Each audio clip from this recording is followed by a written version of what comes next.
আসসালামু আলাইকুম। আজকে আমাদের উৎসব ছিল তারুণ্যর উৎসব উপলক্ষে উপজেলাতে। তো আমরা লেখালেখি শুরু করে দিলাম যে কি কি বক্তব্য রাখবো। আমরা সবাই গ্রুপ স্টাডি করছিলাম, তারপরে বক্তব্য শুরু হয়ে যায় আমাদের। বিসমিল্লাহির রহমানির রহিম। আমার সামনে উপস্থিত আজকের অনুষ্ঠানের প্রধান অতিথি আরো শিক্ষক মণ্ডলী এবং আমার সাথে প্রতিযোগীবৃন্দ, সকলের সাথে আমার শুভেচ্ছা ও সালাম। আসসালামু আলাইকুম। আমাদের সামনে নতুন বাংলাদেশ আত্মাই গ্রুপ লাল স্বাধীনতা। স্বেচ্ছাসেবা হলো সমাজের উন্নয়নের এক অবিচ্ছেদ্য অংশ, আর সেই অংশই স্বেচ্ছাসেবা যুবকদের ভূমিকা অত্যন্ত গুরুত্বপূর্ণ। তরুণ প্রজন্মের উদ্দীপনা, সৃজনশীলতা এবং তাদের যে নতুন চিন্তা ভাবনা সমাজের নতুন দিগন্তে এগিয়ে নিয়ে যেতে সাহায্য করবে। তারুণ্যই শক্তি কথাটি তখনই পূর্ণতা পায় যখন কোন তরুণ চিন্তা ভাবনায় নিজেকে সত্যিকারের তরুণ হিসেবে তুলে ধরে। চলো, যে 18 বছর বয়স যার যুদ্ধে যাওয়ার বয়স তার।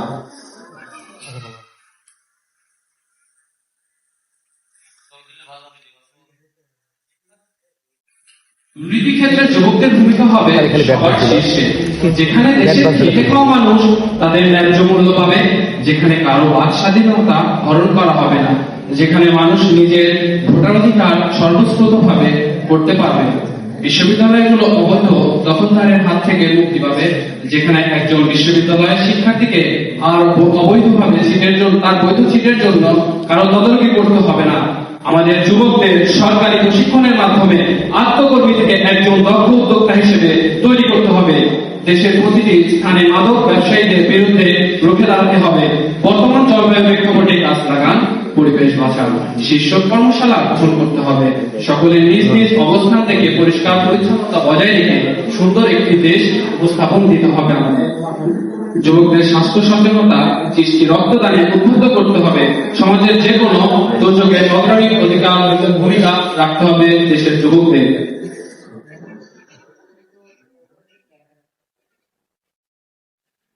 আমাদের দেশের যে রাজনৈতিক দলই ক্ষমতায় আসুক না কেন, তাদের জনগণের প্রতি দায়বদ্ধ ও জবাবদিহিতা ও স্বচ্ছতা থাকতে হবে জনগণের প্রতি। আওয়ামী খুনি ও ফ্যাসিস্টের দোষরদের অধিকার নিশ্চিত করতে হবে। যুবকদের নিয়ে আমাদের দেশের কাজের মনোনিবেশ করতে হবে। পরবর্তীতে যে কোনো রাজনৈতিক দলের ক্ষমতায় আসুক না কেন, তাদের সম্পূর্ণ গণতান্ত্রিক সংবিধান প্রণয়নের বলার নেই। তাই চলো একসাথে দেখে গেলে যুবক করবে দেশ বৈষম্যহীন বাংলাদেশ। পরিশেষে বলি, স্বেচ্ছাসেবা হলো উন্নয়নের জন্য অত্যন্ত গুরুত্বপূর্ণ। যুবকরা তাদের উদ্যোগ, সৃজনশীলতা, শক্তি দিয়ে সমাজকে নতুন দিগন্ত এগিয়ে নিয়ে যেতে পারে। দেশটা আমার আপনার সবার। আমরা এই স্বাধীনতা বাংলাকে, এই স্বাধীন বাংলাকে যুবকদের মাধ্যমে স্বেচ্ছাসেবামূলক কাজে এশিয়ার একটি রোল মডেল হিসেবে বানাবো ইনশাআল্লাহ। সবাইকে অসংখ্য ধন্যবাদ। আসসালামু আলাইকুম।